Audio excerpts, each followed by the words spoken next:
Hello everyone, আসসালামু আলাইকুম। আজকে আমার রেসিপি চিকেন মোমো। আশা করছি রেসিপিটি আপনাদের ভালো লাগবে। কিভাবে অল্প সময়ে খুব সহজে চিকেন মোমো তৈরি করা যায় সেটাই আপনাদেরকে আজকে দেখাবো।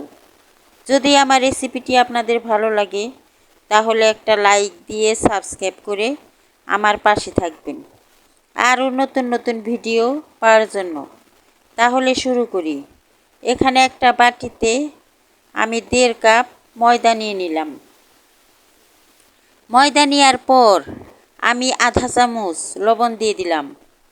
1 টেবিল চামচ সয়াবিন তেল দিয়ে দিলাম।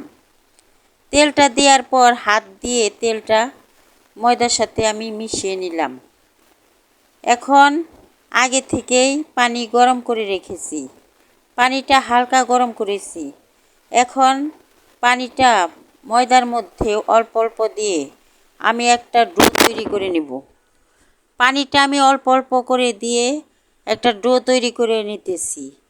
পানিটা একবারে দিতে যাবেন না, তাহলে পানি কম বেশি হতে পারে।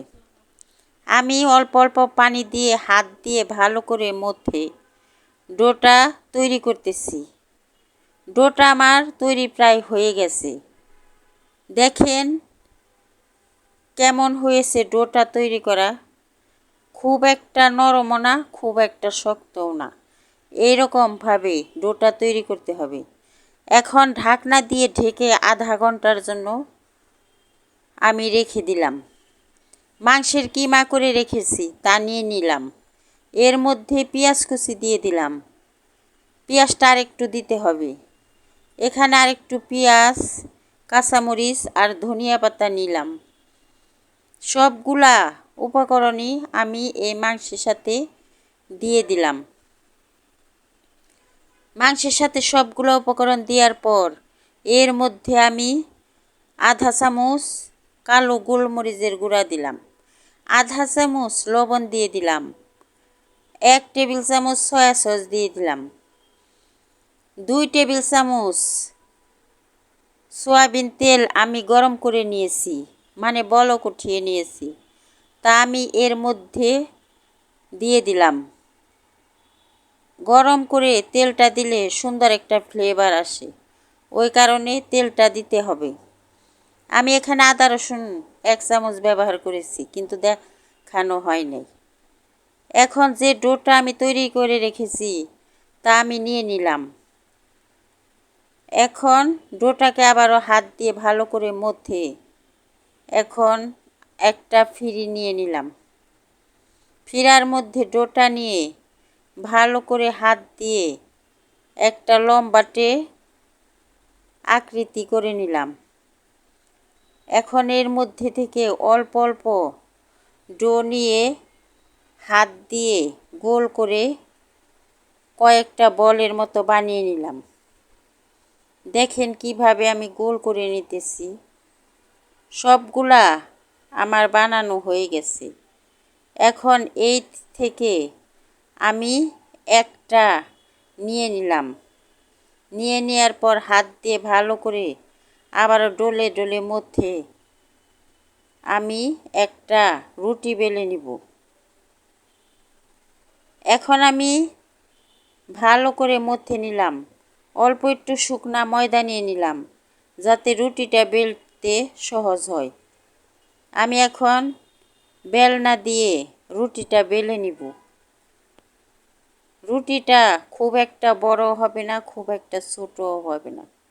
আমার রুটিটা বেলা হয়ে গেছে। দেখেন এইভাবে পাতলা করে রুটিটা বেলতে হবে। খুব একটা মোটাও না, খুব একটা পাতলাও না। এখন যে মাংসটা আমি সব কিছু দিয়ে রেডি করে রেখেছি তা থেকে আমি কিছু পরিমাণ মাংসের কিমা এই রুটির মধ্যে দিয়ে দিলাম। এখন আমি এই রুটিটা একটা মোমোর শেপ দিয়ে নিব। দেখেন কিভাবে আমি মোমোর শেপটা তৈরি করে নিতেছি। এক পাশ থেকে কুচি করে নিব। যেভাবে শাড়ির কুচি করতে হয় ওইভাবে করে কুচিটা দিতে হবে। আমি এক পাশ থেকে কুচি করে একসাথে দিয়ে দিলাম। দেখেন কুচিটা প্রায় হয়ে গেছে, দেখেই বুঝে নিতে হবে। আমার একটা মোমো তৈরি হয়ে গেছে।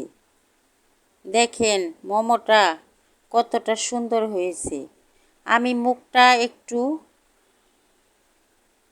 ফাঁকা করে রাখলাম, আপনারা ইচ্ছা করলে বন্ধ করে দিতে পারবেন। আমার মোমোটা তৈরি হয়ে গেছে। এইভাবে আমি সবগুলা মোমোই তৈরি করে নিলাম। দেখেন আমি সবগুলা মোমোই তৈরি করে নিয়েছি। এখন সেদ্ধ করার জন্য আমি একটা স্ট্রেনার নিয়ে নিলাম। স্ট্রেনারের মধ্যে সয়াবিন তেল দিয়ে চারপাশে ব্রাশ করে নিব, যাতে মোমোটা সিদ্ধ হওয়ার পর সুন্দরভাবে উঠানো যায়। আমি চারপাশে ব্রাশ দিয়ে তেলটা ব্রাশ করে নিলাম। এখন একটা একটা করে মোমো এই স্ট্রেনারে দিয়ে দিলাম। স্ট্রেনারে একটা একটা মোমো দেওয়ার পর আমি এই মোমোটা সিদ্ধ করার জন্য চুলায় চলে যাব। আমার সবগুলা মোমোই দেয়া হয়ে গেছে। এখন আমি চুলায় চলে যাব। চুলায় আমি আগের থেকেই পানি বসিয়ে রেখেছি। পানিটা বলক এসে গেছে। এখন এই পানির পাতিলের উপরে আমি স্ট্রেনারটা দিয়ে দিলাম। এখন ঢাকনা দিয়ে ঢেকে আধা ঘন্টা সেদ্ধ করব। এই সময় চুলার জালটা মিডিয়ামে রাখতে হবে।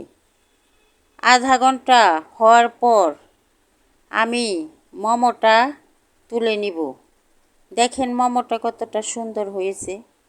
যদি আমার রেসিপিটি আপনাদের ভালো লাগে তাহলে একটা লাইক দিয়ে সাবস্ক্রাইব করে আমার পাশে থাকবেন। ধন্যবাদ সবাইকে।